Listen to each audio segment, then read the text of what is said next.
Good morning, সবাই কেমন আছো? আশা করি সবাই খুব ভালো আছো। সুস্মিতা ডটেস ফ্যামিলিতে তোমাদেরকে সবাইকে স্বাগত। আজকে হচ্ছে সকালবেলা, আজকে হচ্ছে সোমবার, আর ব্লগটা এখন শুরু করছি। তো চলো আজকে দেখাই আমাদের বাড়িতে কী হচ্ছে। তো সকালবেলা তাড়াতাড়ি করে আজকে রান্না বসিয়ে দিয়েছি। ঠাকুরের ভোগ হচ্ছে, এগুলো সবই ডাল হচ্ছে, এদিকে একটা নিরামিষ তরকারি বসিয়েছি। আর এখানে ছোটো পিসি আর ছোটো পিসমশাই দুজনা কুটনো কাটতে বসে গেছে।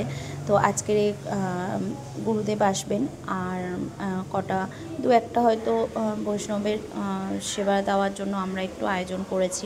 তো বাবার খুব ইচ্ছা ছিল। আর এখানে আমাদের পিসমশাই আর পিসি তো বৈষ্ণবী। এখানে ঠাকুরের ভোগ সব কমপ্লিট হয়ে গেছে, শুধু ভাতটা বসানো হয়েছে। আর এখানে চাটনিটা দিয়ে এসছো সব, ব্যাস। পায়েসটাও রেখে দিয়ে দাও না, গরম।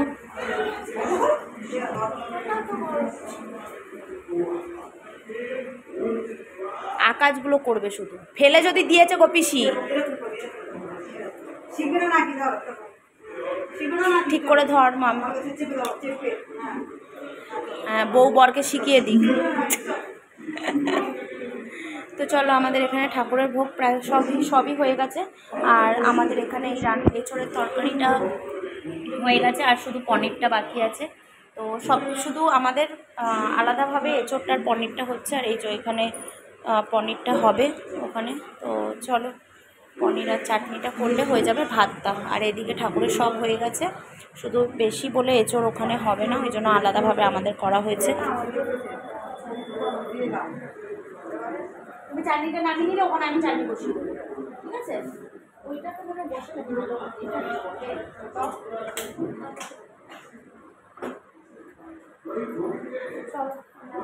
করে নিয়ে সব কিছু রান্নাবান্না সব কিছু তোমাদের সঙ্গে শেয়ার করবো। আমি একদমই ব্লগ করতে পারছি না, কিছু করে আসতে।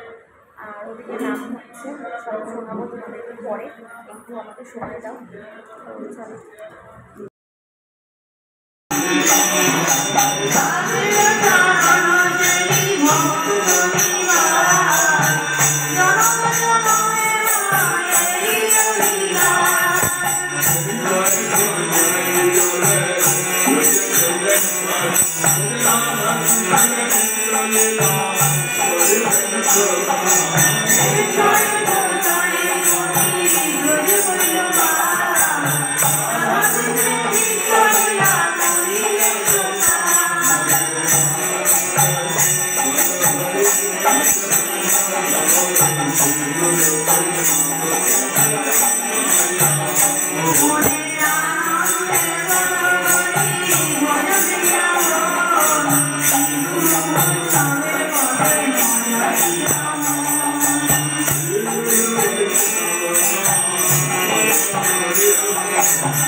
ম্যাডাম কিছু বলতে চাইছেন কি কারণে আপনি রান্না করছেন? রান্না করতে সবাই জানে, সকাল থেকেই দেখছে কি কারণে রান্না হচ্ছে। সব কিছু হয়ে গেছে কমপ্লিট, শুধু আমাদের ভাতটা আর এই পনিরটা বাকি আছে। ডাল হয়ে গেছে, সমস্ত কিছু হয়ে গেছে। তুমি যে সকালে বললে ভাত হবে না, শুধু পরোটা হবে, তো কি হলো? কিছু করার নেই, তুমি তুমি খেয়ে নেবে, আমি খাবো না। আমার নিয়ে তোমার তো ভাবতে হবে না। আমি ভাত খাবো না, কারণ আজকে পূর্ণিমা, আমি খাই না। আর ওরা ওরা খাবে, কিছু করার নেই আজকে। আমি লুচি খেয়ে নেবো। কত লোকের আইটেম যে এত বড় করো? 20 জন। তো ওরা ভাত খাবে আর আমি লুচি খেয়ে নেবো। আর এখন ঠাকুরের ভোগ সব কমপ্লিট হয়ে গেছে, শুধু এখন ভোগ লাগানোর বাকি আছে। পিসি সব জোগাড় করেও নিয়েছে, ওদিকে সমস্ত কিছু করা হয়ে গেছে আমাদের। তো ওখানে একটুখানি তোমরা নাম কীর্তন হচ্ছে শুনে নাও। আমার ফেসবুকে ইউটিউবে নয়, ফেসবুকে লাইভ চলছে। তো যাই হোক, তোমরা একটু দেখে নাও, যাও একটু দেখতে আসো।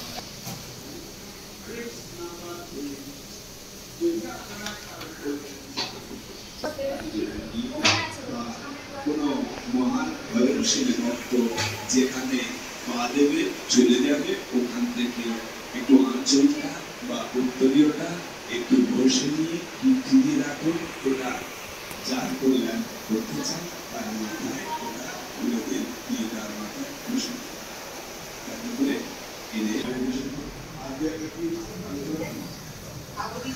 আমি যেন পালিয়ে এসেছি। দেখি আপনারা কি করছেন দুজনে? আমরা এখন এই যে ব্যস্ত, আমি আর আমার পিসি শাশুড়ি। এই দেখো, এটা আমার ছোট পিসি শাশুড়ি, বড় পিসিকে সবাই চেনবে। যারা যারা ঠাকুরের ভোগ রান্না করতে চাও তোমরা অবশ্যই আমাকে মেসেজ করো। আমার পিসি আর আমি হাজির। পিসি আমি দীক্ষা নেওয়ার ব্যাপারে তো সেটা কোনো ব্যাপার না। তোমরা দীক্ষা যদি যারা নিতে চাও অবশ্যই করবে। আমাদের এখানে গুরুদেব আছেন, তোমরা যারা দীক্ষিত হতে চাও তারা অবশ্যই কমেন্ট করবে। তোমাদের নাম অবশ্যই তোমাদের সঙ্গে শেয়ার করব। এখন একটু ব্যস্ত আছি, সেই জন্য তুমি একটুখানি শেয়ার করে দিও ভালো করে, সবাইকে একটু শোনাও। আর আমার তো একটাই স্ট্যান্ড, এই জন্যই অসুবিধা হচ্ছে। ওদিকে লাইভ চলছে তো ফেসবুকে, আমি ওই জন্য পাচ্ছি না মানে ইয়ে করতে, ব্লগ করতে। তো যাই হোক, দেখছি আমি এখানটা গুছিয়ে নিই তোমাদের সঙ্গে।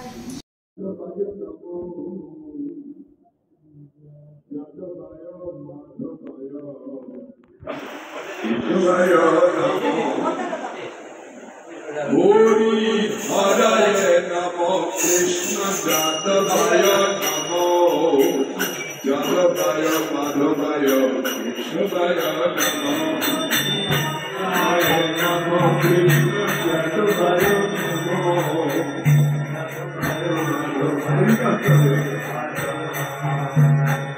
গোপাল গোবিন্দ রাম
যারা যারা নেবেন তাদের নাম আর ফোন নাম্বার নিয়ে নেব, কেননা আপনারা নিয়ে করে আলমারিতে তুলে রাখছেন, ফোন খবর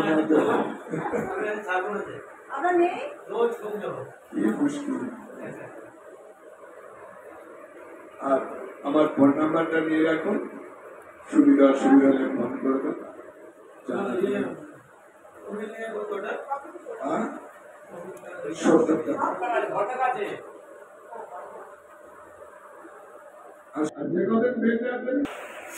এ তো বেল কাটা মালা, এটা বাসি বিছানায় বাসি মুখে বাসি কাপড়ে করতে পারবেন, যেখানে ইচ্ছা রাখতে পারবেন, কোনো ব্যাপার নেই। আর যারা মাছ মাংস খায় তারাও জব করতে পারবে, এরা কোনো ব্যাপার নেই। যেহেতু বেল কাটার মালা কেন নিচ্ছেন না? সব পড়ে থাকবে, বডিটা পড়ে থাকবে, কিন্তু পাপ ছাড়বে না। সেই পাপটাকে ক্ষয় করার জন্য এখনো সুযোগ আছে, নাম জপ করুন।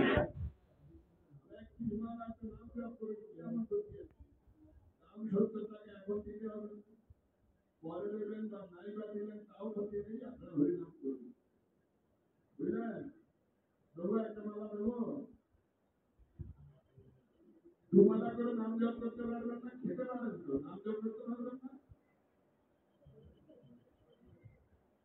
আরে শাস্ত্র বলছে তো, আমি বলছি না। দুমালা করে নাম জপ করবেন। মহাপ্রভু আপনাকে যে এমন আবদার তো করেন যে আমাকে দুদিকে জায়গা দিতে হবে, বলেছে শুধু নাম জপ করতে বলেছে। ইয়া সবে জপ গিয়া করিয়া নির্বন্ধ। তারপরে কি বললেন? ইয়া হইতে সর্বসিদ্ধি হইবে, সব হবে। আপনার ছেলে করলেন, বাড়ি করলেন, পরলোকে করলেন, আপনার বাপ ঠাকুরদার করলেন, সব হবে। আর এই নাম দুবার করতে পারবেন। নিজে চলে আসছেন নাকি?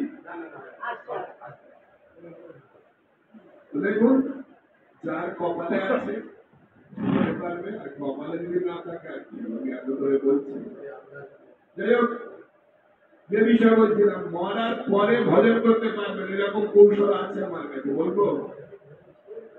কি বললাম? মরার পরেও ভজন ফল আপনি পাবেন, প্রসেস বলবো? বলবো? দেখুন, আপনি যা কিছু সম্পত্তি, যা কিছু করেছেন, কেউ আপনার সঙ্গে যাবেন। এই বাড়িতে করার জন্য যিনি টাকা খরচ করেছেন, পরবর্তীকালে এখানে যদি পাপাচার হয়, তাহলে যার তৈরি করা বাড়িতে পাপ হবে, তার কমিশন যেখানে গিয়ে জন্মাবেন, এই পাপ আপনাকে নিতে হবে। কেন? আপনি তৈরি করে গেছেন বাড়িতে। আমার কথা বুঝতে পারছেন? কমিশন যাবে। আপনি যা পাপ করেছেন সেটা তো ভোগ করতেই হবে। আবার এখানে যেহেতু এটা বিল্ডিংটা করে গেছেন, পরবর্তীকালে যে পাপাচার হবে, সেই পাপাচারের ফল আপনাকে পুণ্যের ফলে যাবে, পাপের ফলও হরে কৃষ্ণ। বুঝতে পারছেন? কিন্তু আমাদের ওখানে একটা মঠ আর বৃদ্ধাশ্রম আছে। অন্যান্য মঠ বা বৃদ্ধাশ্রমে সেখানে আপনি থাকতে গেলে টাকা পয়সার বিনিময়ে থাকতে হবে, টাকা পয়সা ছাড়া সেখানে কেউ থাকতে দেবে না। কিন্তু আমাদের ওখানে একটা মায়াপুর মঠের শাখা মঠ একটা হয়েছে, সেই মঠের নাম শ্রী শ্রী রাধারমন গৌড়ীয় মঠ ও বৈষ্ণবিহার বৃদ্ধাশ্রম। সেই বৃদ্ধাশ্রমে ওখানে যদি কেউ মদ, বিড়ি, গাঁজা, সিগারেট, মাছ, মাংস খাওয়া ত্যাগ করে হরিভজন করতে চায়, হরিভজন করবে, তাদের নেওয়া হবে এরকম না। শুধু যদি মদ, বিড়ি, গাঁজা, সিগারেট, মাছ, মাংস খাওয়া ত্যাগ করে হরিভজন কেউ করতে চায়, তার জন্য একেবারে বিনামূল্যে থাকা, খাওয়া, চিকিৎসা, পোশাক সারা জীবনের জন্য তার দায়িত্ব নেওয়া হবে, কিন্তু কন্ডিশন একটা, হরিভজন করতে হবে। তাহলে ওখানে আমাদের মঠটা তৈরি হয়েছে 18 সালে, 6 বছর চলছে, 7 বছরে পড়েছে না, 18 বছর আগে তৈরি হয়েছে। এখনো 8 জন সেখানে বুড়ো বুড়ি আছে। তো তাহলে ওখানে এখন নতুন বিল্ডিং হচ্ছে, যেটাতে 250 বুড়ো বুড়ি থেকে ভজন করতে পারে, 250 বৃদ্ধ বৃদ্ধা থেকে ভজন করতে পারে। তাহলে ওই বিল্ডিং এ যদি আপনি কিছু আপনার সামর্থ্য দিতে পারেন, যার যা সামর্থ্য, সেই সামর্থ্য দিলে আমরা মরে যাব। তাহলে আমরা যদি ওই বিল্ডিং তৈরি করার জন্য কিছু দিতে পারি, তাহলে ওটা ট্রাস্টি হয়ে রয়েছে, মানে বিল্ডিং মানে ভজন ওই বৃদ্ধাশ্রম চলতেই থাকবে। তাহলে আমরা মরে গিয়ে যেখানেই জন্মাই না কেন, এখানে যে 250 জন লোক হরিনাম করবে, প্রত্যেকটা নামের অংশ প্রত্যেকটা মিনিটে মিনিটে আপনারা যেখানে গিয়ে জন্মাবেন সেখান থেকে পেতেই থাকবে। কতদিন পাবেন? যতদিন মনটা থাকবে। কিন্তু আমরা না থাকলেও মঠ থাকবে, ভজনের ফলটা আমরা পেতেই থাকবো। কে কে পাবে? আমি পাবো শুধু নয়, আমার পরবর্তী যারা 7 পুরুষ তারাও শেয়ার পাবে, আমার আগের 7 পুরুষ তারাও শেয়ার পাবে, এবং আমার মামার কুলের 7 পুরুষ তারাও এই ভজনের ফল পেতে। তাই যারা দেবেন ঠিক করবেন, যদি কেউ কাবে মিলে থাকবে, আর যদি কেউ দিতে চায় এক্ষুনি দিতে হবে এরকম ব্যাপার নয়, 6 মাস ধরে দিতে পারবে। এতে আমাদের নাম্বার আছে, ফোনপে নাম্বার। আর যদি আপনাদের কথা বলি, আপনাদের কোনো আত্মীয় স্বজনের যদি আপনারা উপকার করতে চান, তাদেরও কোনো বস্তু যদি এখানে ডোনেশন করতে পারেন, যেহেতু এটা ভজনের বিনিময়ে থাকতে দেওয়া হবে, সেই 200 লোকটা ভজন করবে, তার ফল ঘন্টায় প্রত্যেক মিনিটে তারা পাবে। ওখানে অনাচার তো কিছু হবে না, কেবলমাত্র ভজনের বিনিময়ে থাকতে পারে যারা। আর অন্যান্য, এবার আপনাদের অনুরোধ করে রাখি, যদি আপনাদের পরিচিত কেউ এরকম থেকে থাকে, তাকে একটু পাঠিয়ে দিন। যারা অসহায়, তার ছেলে মেয়ে তাকে দেখে না, একটু ওখানে পাঠিয়ে দিন। পুরো পোশাক পেয়েছেন। আর ওখানে আমাদের ছেলেটা আর কাকা বসেছে, আর এখানে প্রভু আর মাতাজি বসে আছেন, গুরুদেব ভেতরে শুয়েছেন। সবাই ভাত দেবো, হ্যাঁ না ভাত দেবো, চাটনি খাবে, তুমি ওর তলায় জল দাও না।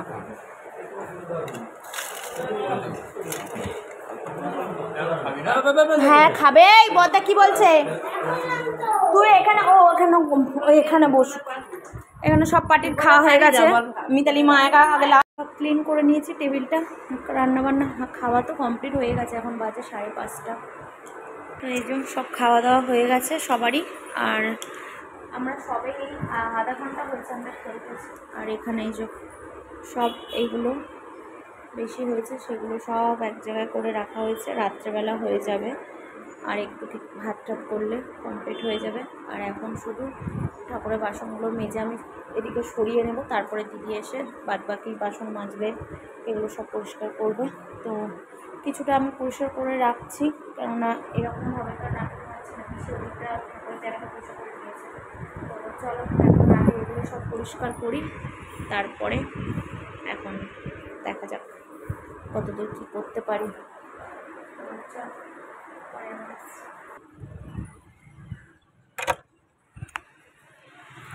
আজকে সারাদিন বাইরের মুখ দেখতে পারলাম না।